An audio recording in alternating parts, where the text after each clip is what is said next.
Brown rice ಒಳ್ಳೇದಾ ಅಥವಾ white rice ಒಳ್ಳೇದಾ ಅಂತ. ರೈಸ್ ತಿಂದರೆ ದಪ್ಪ ಆಗ್ತಾರ ಅಂತ ತುಂಬ ಜನರಿಗೆ ಟೆನ್ಷನ್.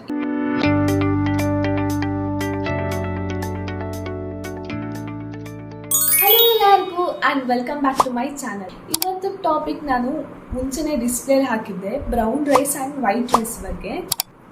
ಫಸ್ಟಿಗೆ ನಾನು ಬ್ರೌನ್ ರೈಸ್ ಬಗ್ಗೆ ಹೇಳ್ತೀನಿ.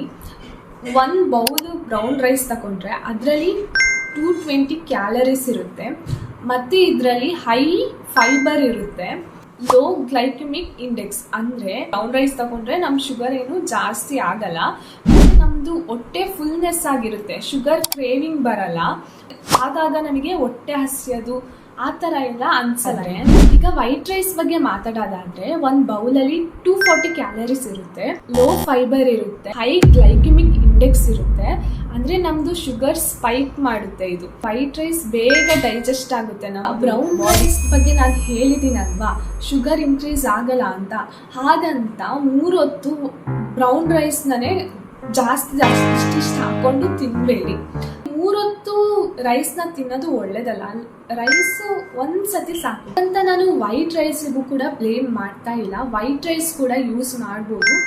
ಇದು 2 ರೈಸ್ ಕೂಡ ಒಳ್ಳೆಯದೇ, ಆದರೆ ನಾವು ಅದು ಯಾವಾಗ ಎಷ್ಟು ಅಮೌಂಟಲ್ಲಿ ತಿಂತೀವಿ ಅದ್ರ ಮೇಲೆ ಡಿಪೆಂಡ್. ಈಗ ವೈಟ್ ರೈಸ್ ತಿನ್ನೋರು ಇದಕ್ಕೆ ದಾಲ್ ಮಿಕ್ಸ್ ಮಾಡಿ ತಿನ್ನೋದ್ರಿಂದ, ದಾಲ್, ಕರ್ಡ್ ಅಥವಾ ಫೈಬರ್ಸ್ ಇದೆಲ್ಲ ಮಿಕ್ಸ್ ಮಾಡಿ ತಿನ್ನೋದ್ರಿಂದ ಹೈ ಶುಗರ್ ನಿಮಗೆ ಅಬ್ಸರ್ವ್ ಆಗಲ್ಲ.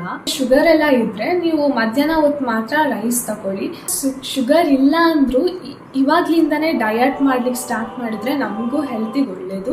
ಆದಷ್ಟು ನಾವು ರೈಸ್ನ ಸ್ವಲ್ಪ ತಗೊಂಡು ಫೈಬರ್ಸ್ ಜಾಸ್ತಿ ಮಾಡ್ಕೊಳ್ಬೇಕು. ರೈಸ್ ತಿಂದರೆ ದಪ್ಪ ಆಗ್ತಾರ ಅಂತ. ರೈಸ್ ತಿಂದರೆ ದಪ್ಪ ಆಗಲ್ಲ, ನಮಗೆ ಎನರ್ಜಿ ಸಿಗುತ್ತೆ, ಹಾಗೆ ಕಾರ್ಬೋಹೈಡ್ರೇಟ್ಸ್ ಕೂಡ ಇದರಲ್ಲಿ ಉಂಟು. ಅದಕ್ಕೆ ರೈಸ್ ನಾವು ತಿಂದಿದ ತಕ್ಷಣ ಕೂತ್ಕೊಳ್ಳೋದು ಅಥವಾ ಮಲ್ಕೊಳ್ಳೋದು ಆ ಥರ ಎಲ್ಲ ಮಾಡಬಾರ್ದು. ಒಂದು 10-15 ನಿಮಿಷ ವಾಕ್ ಮಾಡಬೇಕು. ತಿಂದಿದ ತಕ್ಷಣ ಸ್ವಲ್ಪ ವಾಕಿಂಗ್ ಎಲ್ಲ ಮಾಡಿದ್ರೆ ಅದು ಫ್ಯಾಟಾಗಿ ಗೇನ್ ಆಗಲ್ಲ, ನಮ್ಮ ಬಾಡಿ ಮಸಲ್ಸ್ ಬರುತ್ತೆ. ನಾವು ಎಷ್ಟು ತಿಂತೀವಿ ಆ್ಯಂಡ್ ಎಷ್ಟು ವರ್ಕೌಟ್ ಮಾಡ್ತೀವಿ ಅದ್ರ ಮೇಲೆ ಉಂಟು. ರೈಸ್ ತಿನ್ನೋದು ಏನು ತಪ್ಪಲ್ಲ, ರೈಸ್ ತಿಂದು ನಾವು ಏನು ಮಾಡ್ತೀವಿ ಅದ್ರ ಮೇಲೆ ಡಿಪೆಂಡ್ ಆಗುತ್ತೆ. ಹಾಸ್ಪಿಟಲಲ್ಲಿ ನೀವು ಹೇಗೆ ಕಮ್ಮಿ ಮಾಡಲಿಕ್ಕೆ ಹೇಳ್ತೀರಾ, ಡಯಟಿಷಿಯನ್ ಆ ಥರ ಎಲ್ಲ.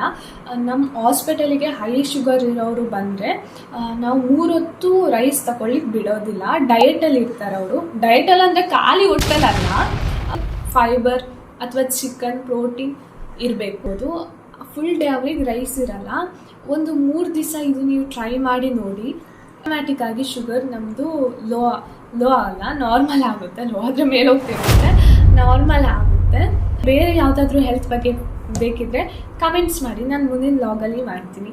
ವ್ಲಾಗ್ನ ಇಲ್ಲಿಗೆ ಎಂಡ್ ಮಾಡ್ತಾ ಇದ್ದೀನಿ. ನನ್ನ ಸಬ್ಸ್ಕ್ರೈಬ್ ಮಾಡ್ಕೊಳ್ಳಿಕ್ಕೆ ಬರಿಬೇಡಿ. ಮುಂದಿನ ವ್ಲಾಗಲ್ಲಿ ಸಿಗುವ. ಬಾಯ್ ಬಾಯ್.